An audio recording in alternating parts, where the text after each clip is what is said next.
I don't own a camcorder, and I'm afraid any footage I record from my phone won't come out clearly. The damn thing hasn't worked right in days. I can't call out and haven't received any incoming. My texts send out as if they were garbled and typing in Arabic. I'll write it all here and leave it for the next person.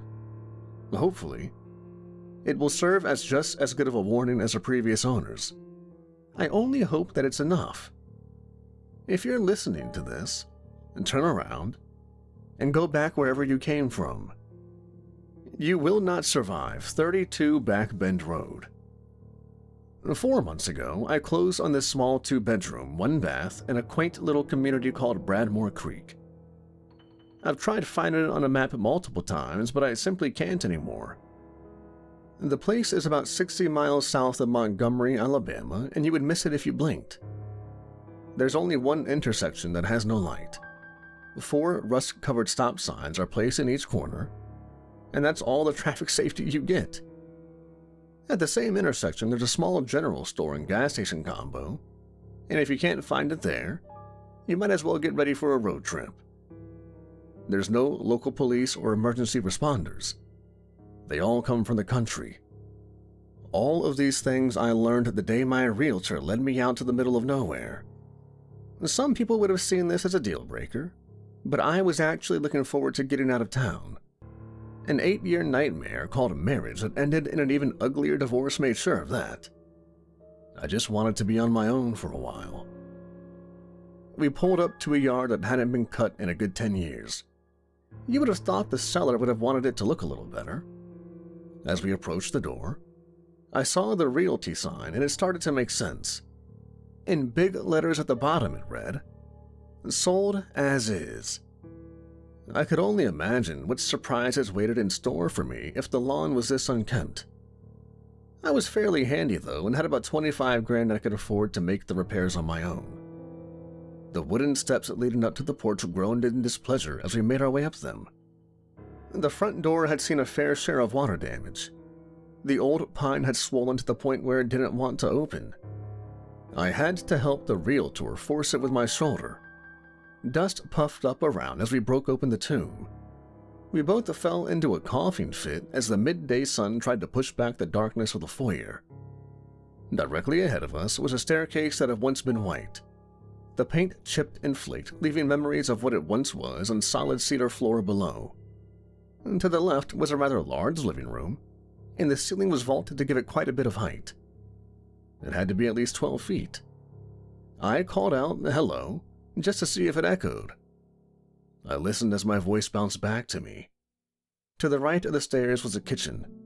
It was fairly long, but not very deep. It had that galley style that a lot of older homes seem to carry. The laminate countertops waved in places and the cabinets below were missing half of their doors. The upper cabinetry looked as though they could fall at any moment.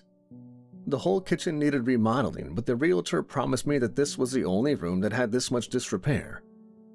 I could only hope that was true. The laundry was just beyond the kitchen, and there was a door leading to the backyard from there. The appliances would need updating, but the rest of the plumbing and electrical seemed fine. I pulled open the back door and peered out the screen just past it. A large oak tree sat in the middle of the small plot, and hanging from its lowest branch was a worn tire swing. It reminded me of one my grandparents used to have, even though I was sure that old thing couldn't support my weight. I could imagine the weather rope snapping as soon as my feet came off the ground. I would probably take it down just in case. I returned to the staircase and the two of us made our way upstairs. I grasped the banister tightly and listened for every creak and moan of the steps. I honestly wasn't entirely sure I wouldn't fall through them. Once I made it to the landing without incident, I gave a sigh of relief. The door to the bathroom was right ahead, and both bedrooms were to the right. The guest bedroom was on the left side wall, and I stepped in to notice that there was still a full-size bed frame with headboard and chest of drawers in the room.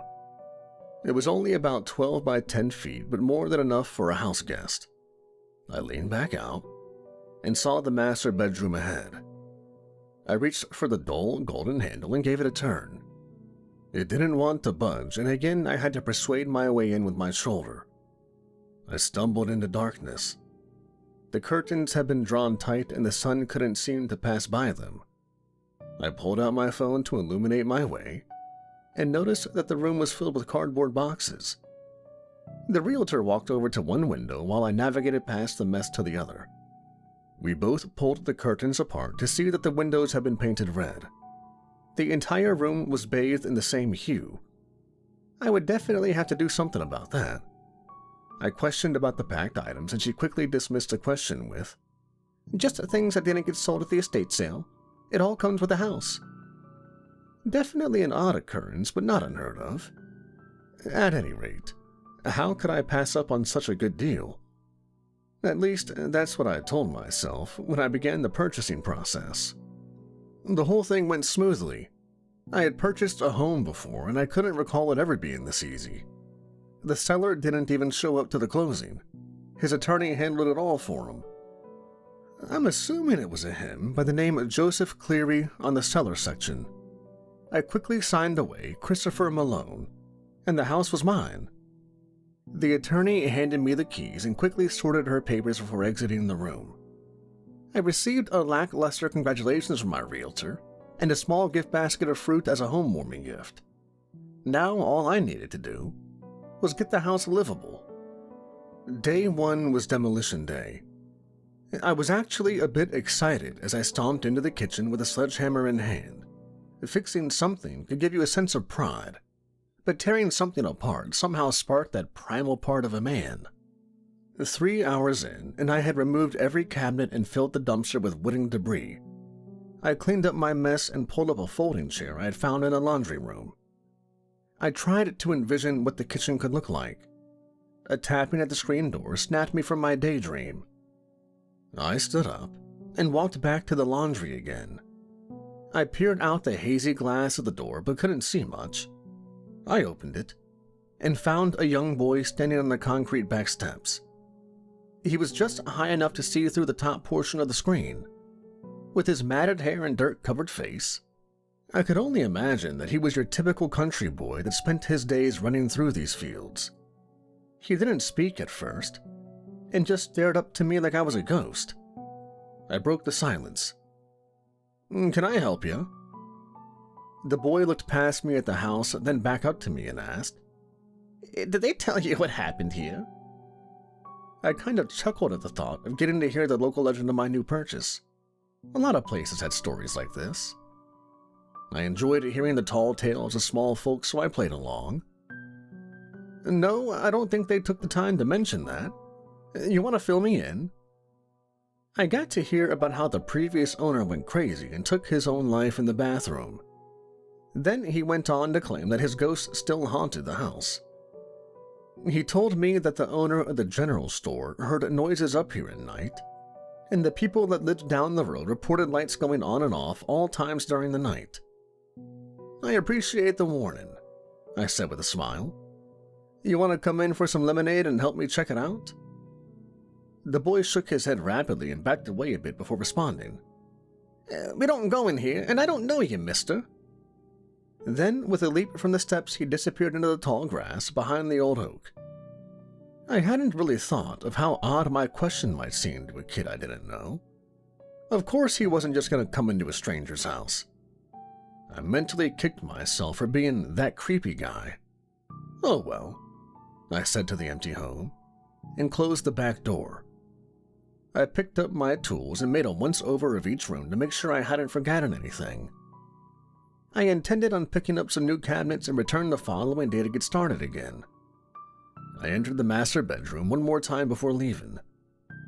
In the middle of the room sat one of the dusty boxes, but this time I noticed it was open. I leaned over, and sitting right on top was an old VHS camcorder. I picked it up and noticed that decay hadn't coated it like everything else here.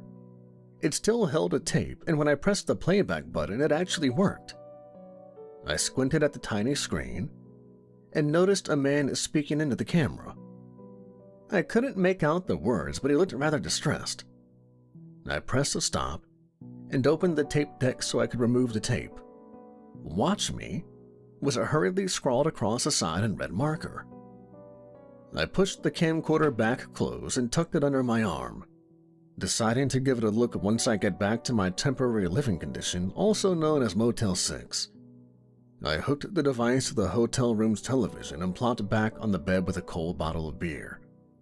I took a swig as the film began to play. The picture was distorted at first, but the person being filmed obviously made some kind of adjustment and it became clearer. A man of about 38 sat in an old armchair that rested in the middle of that master bedroom I had not long left behind. He seemed nervous and wrung at his hands the entire time. "My name is Joseph Cleary. I purchased this house 3 months ago and it needed a lot of work. I planned on fixing it up during the day and staying with a friend at night until I could make it something nice. I thought I had done a really good job, and when I finally moved in, was pretty proud. My first night here, though, was different. I could barely sleep for all the odd noises this place makes, and I was sure it was just from the age of the place, but I swear to you that it isn't." His voice trailed off as the sound of something shuffling in the background had him in a panic. His eyes darted around the room until the ruckus ended. He cleared his throat and continued. "The next day, I woke up and all the work I had done was just gone. I mean, it was like I never touched the place. I know. It sounds crazy. But I swear to you, I came back and the kitchen was all the way back to itself. I destroyed it and fixed it, and then it was back, like I never touched it. I have pulled out that rotting wood at least 3 times and it keeps coming back."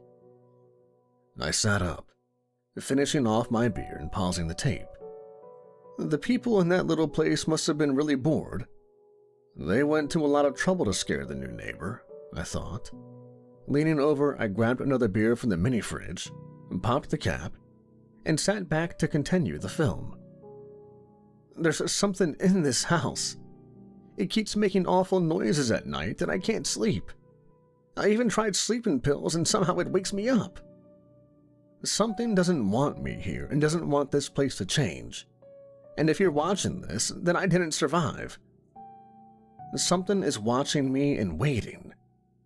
It sits in the dark, and I know it's coming for me. I've recorded this as a warning to anyone who buys this house. Do yourself a favor and burn the place down." Joseph almost yelled at the screen. The footage became distorted again, and while Joseph tried to correct it, the light seemed to dim in the room. I could hear him yell out for help, and then the recorder was knocked over. I was left staring under the bed as a man's feet could be seen shuffling about. The sound became garbled, but for a moment, I could swear someone else was in the room with him. The scene became clear again, but I couldn't see Joseph's feet anymore. Then, suddenly, a face came into view with a crash. Joseph's eyes were wide, and they were mere inches from the camera. He whispered, "Help," almost as if he were talking directly to me, before being pulled from the scene. I heard him cry out again, and then the tape went silent for a moment. A squeak was heard and then running water. The water gurgled and splashed. Soon I recognized the sound. The bathtub was filling with water. Then it went quiet again as the water was shut off. The tape kept going, but nothing else happened. I fast-forwarded through 2 more hours of watching the empty room before it finally cut out. It must have run out of tape. I felt a chill run up my spine. If this had been a prank, it was a damn good one. It took me 3 months to get the kitchen like I wanted. I had tried to match the woods with the floor and had a black granite top placed above it. It was a nice contrast between the light-colored cedar. I had the floors refinished and they looked almost brand new. I brought in stainless steel appliances and purchased a small round table to accent the small breakfast nook area that separated the kitchen and laundry. It was more than enough for just me. A good cleaning and fresh paint made the house look like something out of Better Homes and Gardens. You know, if you didn't look at the outside. I hadn't quite got to all of that yet. I did, however, take down that old tire swing. For my first night, I invited a couple of my work friends to take a look and everyone was impressed. but I honestly think that they were glad to just have a single friend that they could bachelor up with on weekends. Either way, I was proud of myself. After the last guest left, I made my rounds to pick up any latent trash. I left a light on in the stairwell and shut out the rest before retiring to my master bedroom. It had taken a lot of time to clear all those boxes out of here and get them up in the attic, but now my new bedroom suite lit up the space. It took a bit more to replace those red-painted windows that I had planned, but it was worth it. I changed clothes and brushed my teeth before making my way to bed. It was nice to be sleeping in my own bed again. I lay there in the dark for about 30 minutes, just enjoying the quiet of the place before my eyes finally got too heavy for me to fight off. I woke to a shuffling noise, very faint, and definitely not coming from my room. Rubbing the sleep from my eyes, I looked over at my clock to see it was just past 3.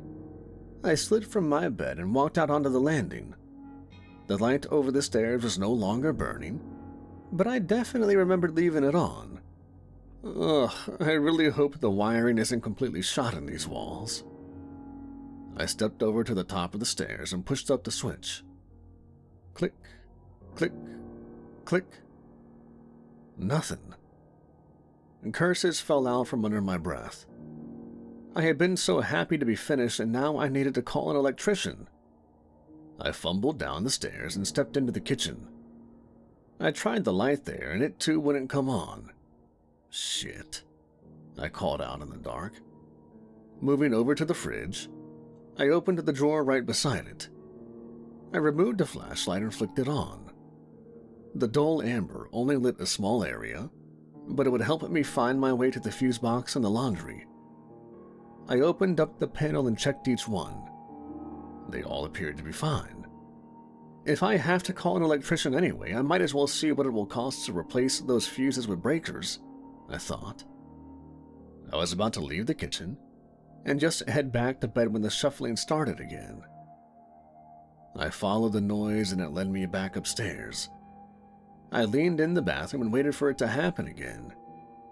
It sounded like something being dragged across the floor, but I couldn't see a thing moving. It was coming from the spare bedroom. I pressed the flashlight against the door and it swung open. There's no logical explanation for this that I can think of, but I walked into a room full of the boxes that I had placed in the attic. I looked over to the closet that was now open, and the small scuttle hole in the ceiling of it was open. This was the only entrance into the attic, and I know for a fact I didn't open it just to bring all these boxes back down. I stood there dumbfounded for a moment, before I heard the shuffling again, and within moments, a box rested on the edge of the attic access. I stepped back for a moment as the box dropped from the hole and landed in the floor of the closet on top of the rest of them. I leaned over to the closet and let the beam of light cross over the opening. There was nothing directly above me, but something had to have pushed the boxes down. I slowly made my way up the ladder that was attached to the back wall and peeked over the edge of the empty attic. The light swept across the darkness to find nothing there. I stepped down and closed the door to the room before going back to mine. I would have to investigate in the morning with better light. I finally woke up around 10 o'clock and was immediately confused as to why my alarm clock hadn't roused me sooner. Looking to my left, I noticed that it wasn't on my bedside table. I slid the table aside and found no trace of it at all. I was sure I had unpacked it and placed it right there. I scratched at my head as I exited my room and looked over at the pile of boxes in the spare room. I looked at them for a moment, then entered and opened one of the boxes. Inside sat my alarm clock on top of various small household items that I was sure I had already unpacked. It was so strange, but I guess with all the things I had been doing, I had forgotten a few items to remove from their storage. I climbed the ladder to the attic again. The light from the window at the far end made it far easier for me to see my surroundings. There was nothing there of interest and definitely no sign of activity. The ceiling must be sloped, I thought. I had simply placed the boxes adjacent to the opening, and they must have just fallen through. Then, one by one, I returned each box to the attic. I made sure to place them further away from the access this time, and pulled out a few things I would need, mainly my alarm clock. I made sure to close the doorway, and descended back into the room. I had been severely distracted with the home remodel that I had not been able to focus on my work. I reviewed and edited articles for a news website. I made it a point to catch up on the last few weeks' worth of articles, and by the time I had finished, it was late in the evening. I had worked straight through lunch, and my stomach was screaming at me. I made my way to the kitchen and popped open the freezer. Frozen pizza wasn't my first choice, but it would be ready quickly. I tossed it in the oven and made me a glass of tea. Leaning against the countertop and sipping on my tea, I thought back to the boy that had come to my back door. I decided that tomorrow I would take a trip up to the general store and see what the rest of the locals had to say about my house. I finished my dinner, tossing my dirty plates into the sink. I took a quick shower, and then made my way to bed. Again, I woke up late. Not only was my alarm clock missing, but so was my nightstand. And that was impossible. I quickly made my way to the next room, and sure enough, there sat all the boxes from the attic. I threw on some clothes and bounded down the stairs. I grabbed my keys off the hook and was rolling down the road to the store in minutes. There were only 2 other vehicles parked outside the little building, and when I entered, I didn't see anyone. I called out a few times but received no response. I turned to go back out and was greeted by a pair of men wiping their hands with oil rags. The one in the front was balding, overweight, and bulged in his overalls. The other was thinner, hid behind a baseball cap, and didn't believe in wearing a t-shirt. "Sorry for keeping you waiting," the older of the two said. "We don't get a lot of regular customers this early. Me and my boy were working on the truck." I hadn't seen anyone working on anything outside, but maybe they meant next door. "It's all right," I replied with a faint smile. "I'm new to the area. My name is Chris." The old man cut me off. "We know who you are. You bought the old Laramie house. Not sure why anyone would want to do that, but anyway, how can I help you, son?" "I'm glad you said that, because I really came down here to see what the deal with this place is. Some kid stopped by the other day and told me some wild story about the previous owner going nuts." I laughed a little at the thought. The two of them looked at one another for a moment and smiled and then looked back to me. I was asked to sit down out front and was treated like a real old-fashioned tall tale from a good old boy. Apparently, William Laramie built that house a long time ago for himself and his wife. His wife passed away from some illness before it was finished. Mr. Laramie became secluded, barely leaving his home. He even had a month's worth of groceries delivered to his house so he wouldn't have to travel out of town. It was no surprise that it took almost 3 months for anyone to notice he was gone. Someone from the store started to get worried since they hadn't received an order from him in so long. They had the sheriff go and check up on him. From the way they told it, the old man must have just had enough. The master bedroom had blood splattered all over. They said it even painted the windows red. He had put the barrel of the shotgun in his mouth and had somehow managed to pull the trigger.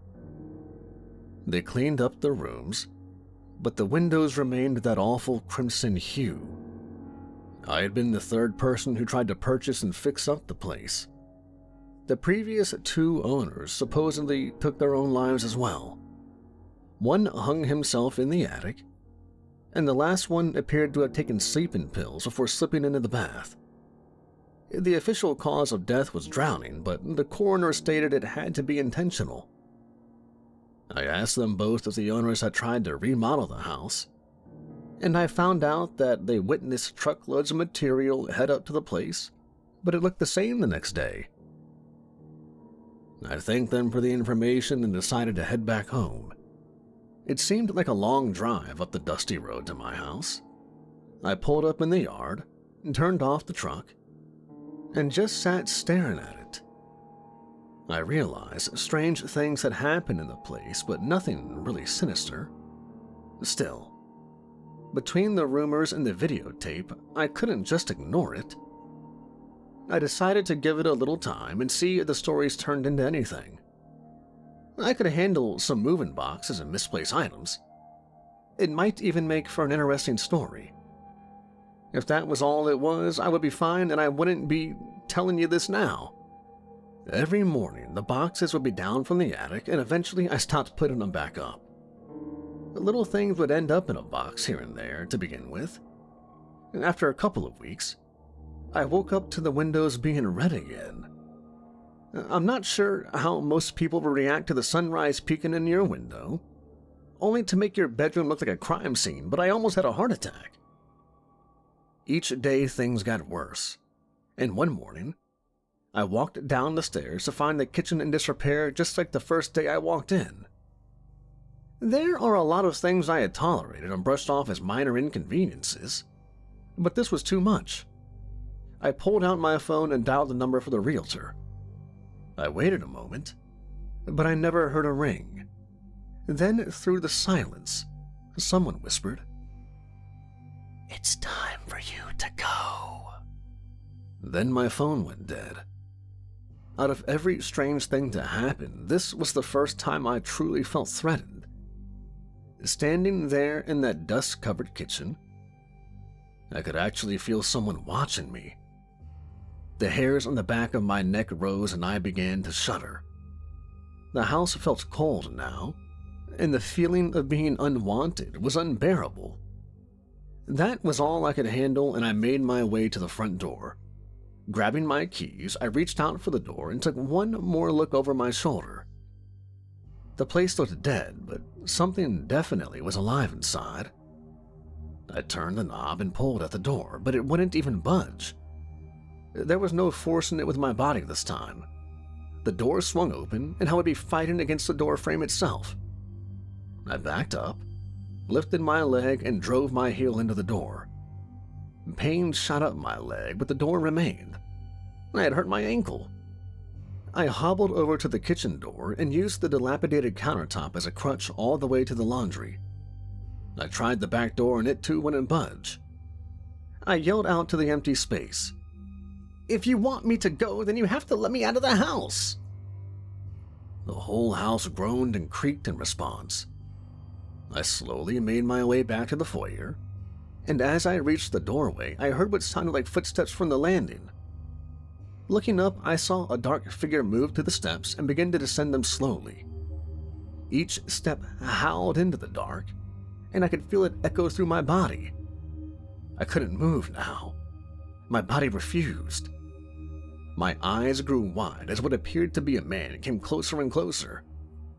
Just as the figure approached me, a burst of air forced me back against the front door and my body crumpled to the floor. I winced in pain and grabbed for my ankle. My eyes shot up to look again, but the figure was gone. It's been almost a week since I first saw Willard Laramie, and he still won't let me out. He's come to visit me every night, though. I'm almost out of food, so I just brought what little was left upstairs. It's become too hard to make it up and down the stairs on my ankle. I tried kicking out the door again, and it only made me worse. And somehow, the windows were impervious. I'm using a bucket to relieve myself because the last time I went to the bathroom, he was standing in the tub. It's almost as if he's playing with me, but I know that won't last for long. I'm almost ready for him to do whatever it is he plans on doing. The fear of not knowing when is greater than knowing what will come. I find myself just yelling into the dark, "Just get it over with already!" It's been 3 more days and now I'm out of food. I'm keeping to the master bedroom and I barricaded the door. I'm sitting in the middle of an empty room where my bed once sat. I'm putting this all here for the next person that purchases 32 Back Bend Road in Bradmore Creek, Alabama. I'll leave this here for you in hopes that you believe me. I should have listened to Joseph. I should have set the house on fire after the first night. I should have listened to the boy and the man at the general store. If you don't believe me, ask them yourself. He won't let me just walk out. I have to go the same way everyone else did. And so will you if you decide to stay. This letter was found in an envelope that accompanied the closing documents. Christopher Malone requested in his last will and testament that any future buyer be asked to read before signing.